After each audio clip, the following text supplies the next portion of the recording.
Let's just continue this race, which was pretty straightforward until I did this.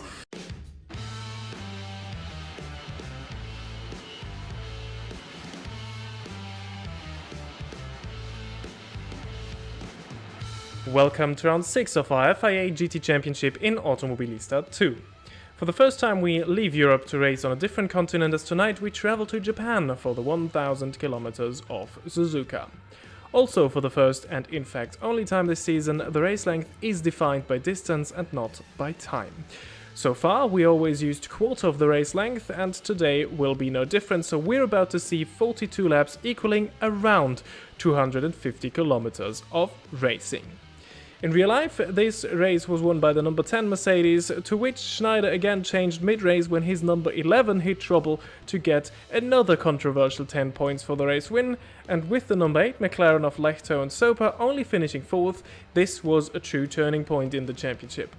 Our number 9 McLaren's season was also falling apart at this point, as again they finished 2 laps down and outside of the points in P8.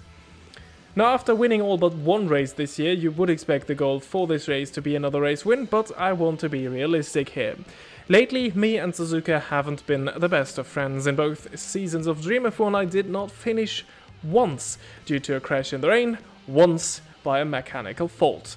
In my F1 1991 season I crashed out and did not finish. Only in my F1 2011 season I did okay with a P6 finish in a Lotus.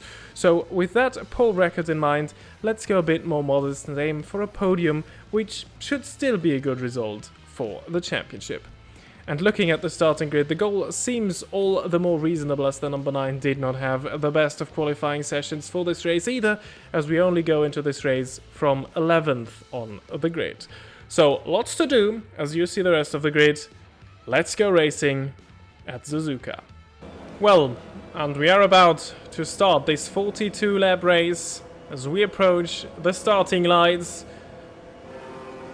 which go green now, and we are away for the 1000 kilometers of Suzuka. Now this will be a race that goes into the dawn, as we are immediately trying to get past the Nissan of Martin Brundle. We haven't seen much of the Nissans, which were actually not part of that season and only competed in Le Mans in 1997. Well, they are here to fill the grid a bit more, and we are past Brundle in the number 31 as we go through the S's for the very first time now. In the past, and well, it will also happen this race, this is not the strongest part of the track. For the AI, I also turned the difficulty up compared to the last races, because, well, I have been winning all but one. So, yeah. Let's see if this is a bit tougher. Maybe I need to turn it up even further, as into Degner 2 we get past the Porsche of Yannick Dalmas, which was trying to challenge us at Spielberg last time, when they still did have to take a late pit stop. Well, we're past him now, as we're now past one of the Paynors, which, again, as has been the case so often this season, has had a strong qualifying, but the race pace is just not there. They were strong in the rain, but no rain is expected here today. And maybe also something noteworthy here on that first lap, top left corner. See that? We are on the first lap, but it actually shows 0. So this is a bug that you sometimes have with flying starts. And the lap counter, that it actually counts the completed lap. So we are on the first lap, despite it showing a 0, and this will stay like that for the rest of the race. So we will actually be always one lap further down than we actually are.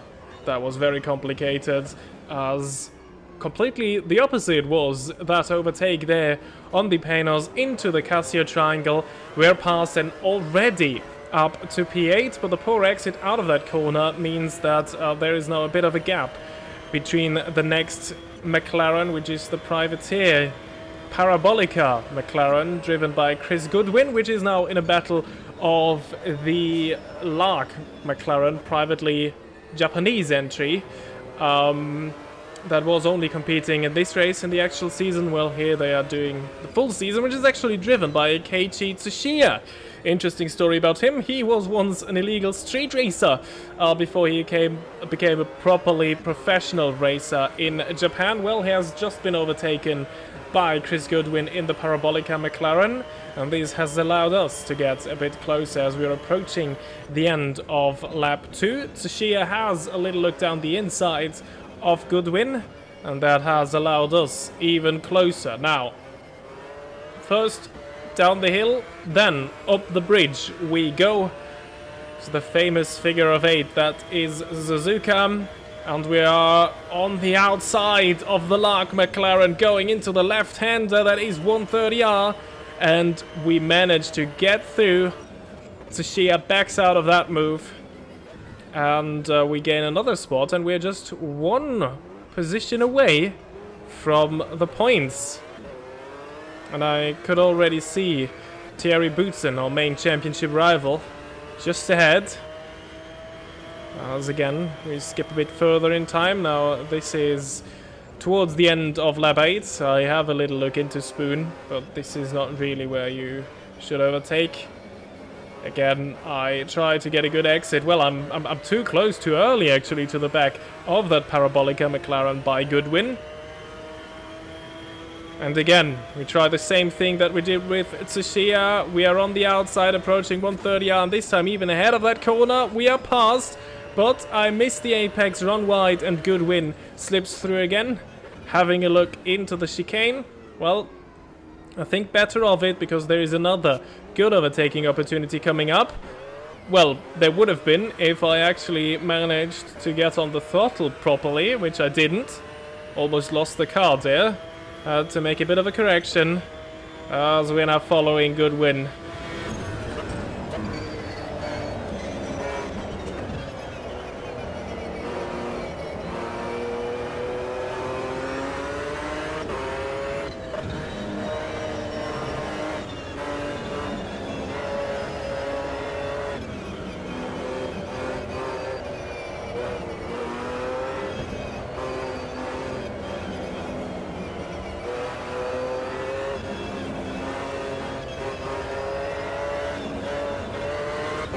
And this is an unusual spot for an overtake, but somehow Goodwin just didn't get the power down, and at the end of the S's we are through, and you were able to see what I was talking about earlier this race, that the AI is struggling a lot with the S's. Unfortunately, this hasn't been fixed because, yeah, they are just way too slow through the S's. Yeah, anyway, just at the end of the S's again. We are now close to the next group of cars, which is actually a group of 3, consisting of the McLaren of Pierre-Henri Raffanel, the Gulf McLaren with the number 3, our teammate Steve Soper in the other BMW McLaren, and our championship rival Thierry Boutsen in the number 6 Porsche 911 GT1. Soper just found his way past Raffanel, as again we're benefiting from their battle up front.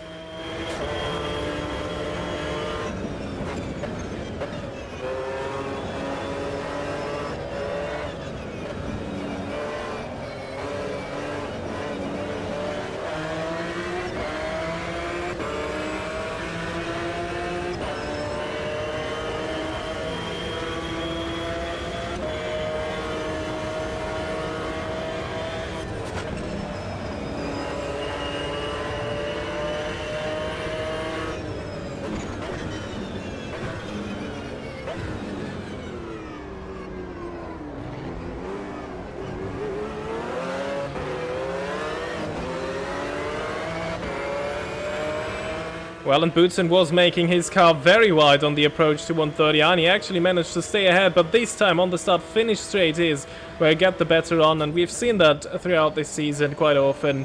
The McLaren is just quicker in a straight line. We use the slipstream to pass the Porsche, and now let's see what we can do about the 2 McLarens ahead of us.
And again, a good run towards 130. We're alongside Raffanel, even alongside Soper. Raffanel backs out. Soper stays ahead as he was defending there. Well, Raffanel's still there, but into the chicane we get past the Gulf McLaren. And we are just one spot away from the podium now, but again, there will be a gap to close to get back to Steve Soper. Well, and we jump ahead in time as through the S's we go once again. This is the beginning of lap 8. Soper looked like challenger for the championship in the first 2 races. He finished second in Hockenheim, and he was competing with us for the race win in Silverstone. Ultimately, he has actually failed to score, I think, ever since Silverstone. So disappointing season now for him. Quite the opposite has been the case for us. We had that one day where we all were off form or off pace at the Nürburgring, but ever since things have been looking good, and so they are this race. I almost went alongside, a bit tentative there, but then down the inside into the hairpin. Past Steve Soper we go, up to 3rd, and now only the 2 Mercedes driven by the Burns are now ahead of us, and Spielberg flashbacks are starting to kick in now.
Well, and as you can see, I actually got box seats for the Battle of the Bounds, which I again want to be part of. So, out of Spoon, trying to get some slipstream off of Bernd Schneider, who has a look down the inside of Mailänder, his teammate, into 130R. Can we do it again? Almost. A bit too wide at the exit, but Schneider backs out of it for the moment. But I'm very early on the brake, so he stays there. Into the Casio triangle we go. Well, Bernd Mailänder says thank you very much. As we were battling, he just drove off into the distance, and in my mirrors you were actually able to see that Steve Soper is now part of this battle. So unfortunately, the battle of Bernds is over, and it is now a battle of 2 BMW McLarens versus 1 Mercedes CLK, and into the S as we go. Can we take advantage of the weakness of the AI through this part of circuit? Well, we are close, but going side by side with someone is, yeah, not easy here, and of course not without its risks. And we don't want to take these risks because that is absolutely unnecessary. Given our championship lead over Thierry Boutsen, and we will extend that lead as it stands because we are ahead of Thierry Boutsen. But of course, if Bernd Schneider gets such a bad exit out of Degner 1, well, don't mind if I do actually pass him. So we set our sights after Bernd Mailänder. And well, I was starting to save a bit of fuel again here because I think we can make this on a 2-stop. I think we can make it until lap, let's say 15, the end of lap 15, with our fuel. Still, quick reminder, don't get distracted by the top left. This actually means we have 12 laps completed and we are in lap 13, as I explained at the opening lap. And yeah, this will be very interesting, or very important for strategy, because pitting right now, it will be tough on fuel. And why do I say that? Well, because Bernd Mailänder is coming in, and so, by the way, was Bernd Schneider. So again, the Mercedes are the first into the pit, and that is a bit early for a 2-stop. Well, as I said, I managed to get until the end of lap 15. You will see it switch in the top left as we cross the line in the pits. Momentarily, we drop to P11 because some other cars save more fuel, and well, of course, the Porsches, most of the Porsches are still out there because they are the most fuel-efficient cars. We realize that, but actually, it didn't take long for us to retake the lead. Actually, 2 laps later, everyone has pitted, and we are on course for the planned 2-stop strategy that I desire. So 1 of 2 pit stops over. I just went for fuel. The tires I kept. I will change them at the second pit stop. But for now, let's just continue this race, which was pretty straightforward until I did this. Short lapse of concentration, and then, well, some of my tires touched the grass, and that then sent me into the wall, into half a spin. And that means, well, throw all that old strategy overboard, as I will come in this lap to fix some damage. We actually have the technical flag there as well, so we need to get that fixed, aero and suspension. At that opportunity, I will also change tires and fill up on fuel, but that means we're actually on a 3-stop strategy now, and off sequence with everybody else. Well, here we are in the pits, and it is a long pit stop, over 1 minute, but we have a car that is fresh off the factory, and so are the tires. We drop down to P22 for the moment. 22 laps completed, so just past the halfway point. Well, actually, we dropped down to 23rd as Marie Laribière in the artsy car, art liveried car that is that McLaren F1. BBA Competition, the privateer team. Well, they are probably the weakest of all the McLarens that are in this field of 28 cars. And you can see here, even with cold tires, we gain on him through the S's, and even with tires that are still not in the ideal temperature window, we go round the outside into Degna 1, and we pass the Frenchman as we are now chasing the next car, which is one of the Nissans. And actually, already at the end of lap 22, we are close to that Nissan, which is actually driven by Riccardo Patrese. We know him from our F1 1991 season. He was doing very well there with Williams. Well, he isn't doing too well in that Nissan. And towards turn 1, we actually go past... Ooh, we leave the track there, which is a bit of a shame. But no track limits back in those days.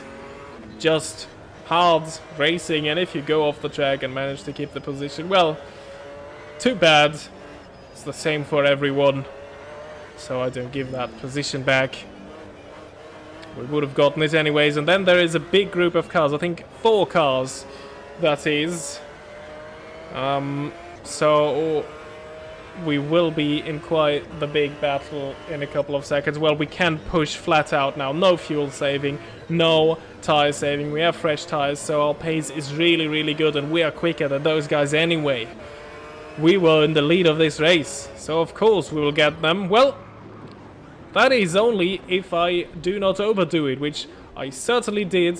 Locked the rears, almost lost the car into the hairpin. Well, I lost it into the hairpin. in the gravel trap. I managed to get out, but we are behind Patrese again, which is only a minor inconvenience. The bigger inconvenience is the amount of time we lost there. And we need every second, because I haven't given up on this race. Our pace was like really good, and we may be off sequence and down in P22, but I think there are some guys on the 3-stop strategy as well, and we might be able to beat them. And who knows, maybe we can drive back into the points at least, as again, up the hill, over the bridge, we pass Patrese. And, well, he's actually not giving in that easily, but we are ahead now. And it was only a matter of laps until we were back at the back of this group of cars. Actually, Alexander Grau is now ahead of us in the Martin Weiler McLaren, another privately entered McLaren F1.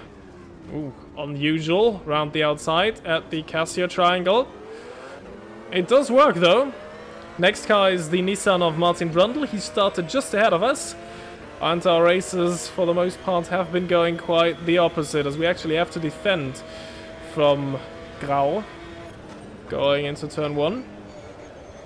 Well, Brundle has been going down, and I was leading this race. Now we're back together, fighting over P19. Well, this certainly isn't how we hoped this race would go. Oh well. I still have some hope that our race will be good. Not so sure about Brundle, as in the S's we actually passed the Paynos and Brundle. And then it was another of the Gulf McLarens, Thomas Pscherl, the banker from Germany. One of the gentleman drivers in the number 2 Gulf McLaren. Well, he is putting up a fight there as well. But into the chicane, I finally managed to squeeze my McLaren through. But that was actually an enjoyable fight with one of those lower placed cars. And that means we're up to P17 already. Well, and the first cars were into the pits for their second pit stop. So definitely some guys on a 3-stop strategy, which is good news for us, as we meet 2 cars that are certainly not on a 3-stop, so they will also have to do just one more stop, as do I with my current strategy. These are 2 privateer Porsches. The JB Racing Porsche in the Marlboro livery, driven by Emmanuel Collard, and the G-Force Strandell Porsche by Jeff Lister, who just squeezed through, as I did a very poorly judged move there on the 2 of them. Very sorry for Emmanuel Collard, but honestly, I don't care too much. I am angry at my very silly mistake that I made earlier there. That might have cost us a race win, but, well, it's not over this race, as the sun is slowly starting to set, and we pass Jeff Lister,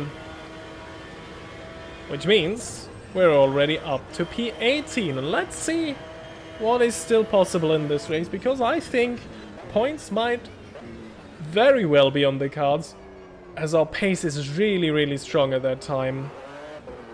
And yeah, there's still a bit of distance to go, but I really need to be careful to not make more mistakes. I did 2 big mistakes. Well, now I was just driving for a couple of laps without any contact with other cars. This is about to change, as we are just behind Alan McNeish. This is the battle for P6. Well, P6 for the moment, as McNeish almost puts us onto the grass there. Very robust defending by the Scotsman. Oh, as I leave the track there, does this enable McNeish to get past again? No, it doesn't. As we reach the 3rd Nissan, which is actually lap down, so I won't gain any position there. Yeah, well, we're up to P6, but this is only momentarily, as strategy is still playing out. So after our last pit stop, we will see where we actually are. As well, the sun is starting to set now with just over 10 laps to go. This is making visibility at parts of the track very difficult. Well, That is still not an excuse for what happens here. It is another mistake. Again, 2 wheels on the grass and I'm round. At least I keep it out of the walls this time. But McNish is back through in the third works portion. And I now lead this race as we jump ahead in time, as now everybody has pitted. Well, that is everyone except me. And I will do so at the end of this lap. It will be just a quick stop for fuel. We were fighting for the points, I think. We are in the fight for points, but it is now crucial to see where we come out. We have the advantage of, well, a light car right now, where the others still have lots of fuel on board, or again have lots of fuel on board. And we have pretty fresh tires as we changed to new ones, and this pit stop should be shorter than most of the pit stops, or all of the pit stops that were ahead, because we're not changing tires, we're just filling up on fuel to make it to the end, and it will just be 7 laps from now on. So let's see what this pit stop does. Watch the top left as you see the position counter there. Still it says P1 of 28, but this will change. We hear one car going by the pits. That one was a lap down. We're still in first. Another car that was a lap down. We're still in first. Fuel is going in. Fuel stop is almost complete. But we hear more cars approaching, and now we drop down. Second. Third. Fourth. And out of the pits we go. And actually it stops there. We're in P4. We're in the points. And the 3 cars ahead of us are not too far away either. It's 2 Mercedes, of course, the 2 bands, and our teammate of Steve Soper, who is currently in the lead. And now I do apologize for the loss of frame rate here. The headlights of the cars, the floodlights around the circuit, and the sun that is setting was a bit too much for my graphics card. I need to upgrade one day, because yeah, this is a bit unfortunate if I want to do more night races in virtual reality. But yeah, let's try to ignore this for the moment, as I tried to do in the car, or in the virtual car, as I'm just behind Bernd Schneider now, who is currently holding third. They are approaching a back marker. Who is this? Oh, it's one of the Nissans that's getting in the way as Schneider runs wide, as we got a wheel alongside him there. Was this our fault? Well, I don't know. Certainly I don't care. We're up to third into Degner 2. Now we try to seize an opportunity, but that Nissan gets in the way. Ben Schneider briefly goes ahead. Out of the hairpin we go. That Nissan gets in the way of him this time. We say thank you very much. And we are up to P3. Podium positions. Now, that is another car that is a lap down. That is the Andy Wallace. Paynos as Mailander. Got a bit of a gap to us now. But this race is still not over. And remember, I'm actually not too sure if they will make it to the end. They were all stopping quite early for their first and second pit stop, so there is an outside chance that, again, they have to go in for a very quick splash and dash very close to the end of this race, just like it was the case in Spielberg, which secured us the win there. We won on strategy in Austria. What do we do here in Japan? Well, of course I won't take any silly risks, or I will at least try to not do that. As... Ooh. Oh, now that is another factor that might make this quite interesting. Our hood just went up there, so something is loose. Might still be from the contact we had with the Armco early on. Oh, let's just hope it doesn't come loose entirely. It gets, well, completely blocks our vision. That would be very, very uncomfortable. And that would certainly be the end of our hopes for points, or a podium even. Well, we just don't want to leave it at P3. Let's try and get past Myland and again into Degner 1. They're really struggling there at the exit. That is an easy pass. Up to P2 we are. And now there is just our teammate of Steve Soper ahead of us. Small lock-up into the hairpin. Tyres are still looking okay. As we are about to start the final 3 laps of this race. Well, this is the end of that lap.